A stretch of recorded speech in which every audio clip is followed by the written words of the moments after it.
যান্ত্রিক ত্রুটির কারণে উঠতে পারলো না।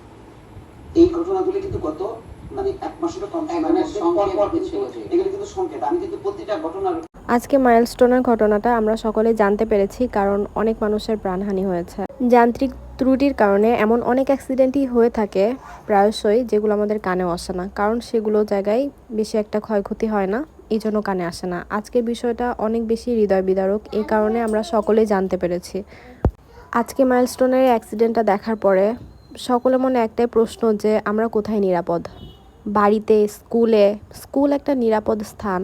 বাবা মায়ের সঙ্গে কথা বলে বা বাবা মা দিয়ে গিয়েছে যেখান থেকে শিক্ষা অর্জন করবে, বাট সেখানে এসে যদি এইভাবে মানে জীবনটাই চলে যায়, তাহলে মানে এটা খুবই বেশি আনএক্সপেক্টেড। মানে এটা কখনো কল্পনাই করতে পারে না মানুষজন, যে স্কুলে পাঠিয়েছি সেখান থেকে মানে ক্লাসে বসা অবস্থায় এই একটা ঘটনা হবে। স্কুল থেকে আসার পথে রাস্তায় দুর্ঘটনা, এটা শোনা যায়, বাট স্কুলে বসা অবস্থায় এমন হবে, এটা মানে একেবারে আনএক্সপেক্টেড।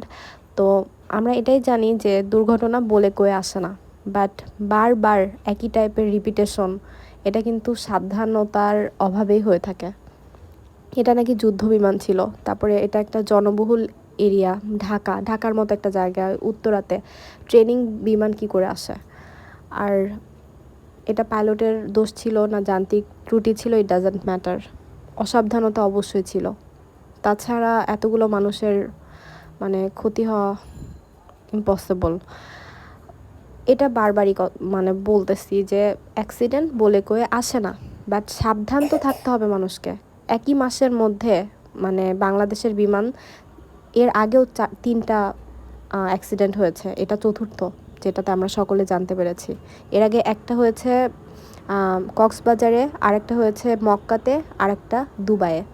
একটা টক শোতে দেখলাম, সারাদিন এই নিউজগুলো চোখের সামনে আসছে, আমি স্কিপ করতে পারতেছি না, এটা জাস্ট দেখতেছি যে আসলে ঘটনাটা কী।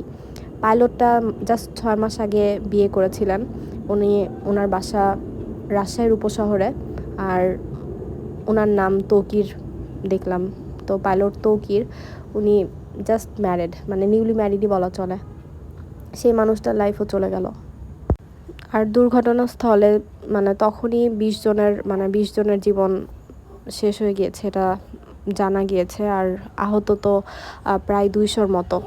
তারপরে কি হয়েছে জানি না, 2 ঘন্টা আগে নিউজ দেখলাম যে 200 জন মানুষ বার্ন ইউনিটে বিভিন্ন হসপিটালে ভর্তি আছে, ঢাকা শহরের মধ্যে বিভিন্ন হসপিটালে। আমাদের বাচ্চারা কত বেশি আমাদের মানে যত্নের, তারা স্কুলে যাওয়ার পরে যদি এই অবস্থা হয়, যারা বেঁচেও আছে তারা কতটা ট্রমাটাইজ হবে। ওইটা তো স্কুল অ্যান্ড কলেজ, মানে কলেজের ওই সেকশনের দিকে যায় নাই, স্কুলের বিল্ডিং এমন হয়েছে যেখানে ক্লাস 1 থেকে ক্লাস 8 পর্যন্ত স্টুডেন্টরা সেখানে ছিল, মানে পিচ্চিদের ওখানে পড়ছে আর কি। কলেজের স্টুডেন্টদের বর্ণনা শুনলাম যে ছুটি হওয়ার জাস্ট আগের মুহূর্তে ওখানে প্লেনটা মানে গেটের ওখানে ক্রাশ করছে। কিছুক্ষণ পরে ছুটি হয়ে যাবে, সেই মোমেন্টে এটা এরকম ব্লাস্ট হয় অ্যান্ড দুর্ঘটনাটা ঘটে, আমরা সকলে দেখেছি। বাচ্চারা আমাদের এত যত্নের, তারা এরকম অবস্থায়, মানে যারা চলে গিয়েছে তারা তো কখনো আর ব্যাক আসবে না, বাট যারা বেঁচে আছে তাদেরও ভবিষ্যতে তারা ট্রমা থেকে বের হতে পারবে কিনা, বা তাদের স্কিনের কি অবস্থা। আর একটা জিনিস খুব খারাপ লাগলো, যে মানুষ মানে পিচ্চিরা ওইভাবে বের হচ্ছে, মানে পুরো জামা কাপড় পুড়ে গিয়েছে, স্কিন পুড়ে গিয়েছে, ওই অবস্থায় সমানে ভিডিও করতেছে। এটা কিন্তু অ্যানোয়িং একটা বিষয়।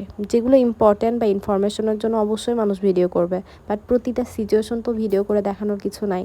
মানুষ এগুলো দেখে কি করবে? আর যারা মানে ওখানে ভিকটিম, তারা কিন্তু আনকমফোর্টেবল ছিল। প্রতিটা বিষয় ভিডিও করাটা আমার মনে হয় না যে উচিত। চোর ধরা পড়ছিল, আমি চোরের ভিডিও নিতে, মানে চোরের সামনে যে ভিডিও নিতে আমার মানে মনে হচ্ছিল যে এটা উচিত হচ্ছে না, বাট যারা ভিকটিম তাদের এভাবে ভিডিও করে ভাইরাল করার কিছু নাই। যাদের সহপাঠীরা আর নেই, তো তারা কি আর স্কুলে যেতে পারবে? স্কুল বলতে তাদের একটা ট্রমা মনে হবে, বা একটা ডিজাস্টার মেমোরিজ তাদের সামনে ভেসে উঠবে। তাদের মানে ফিউচারটার কি একটা অবস্থা হয়ে গেল, তাই না? আল্লাহ সবাইকে হেফাজত করুক, আর আহতদের সুস্থতা কামনা করি।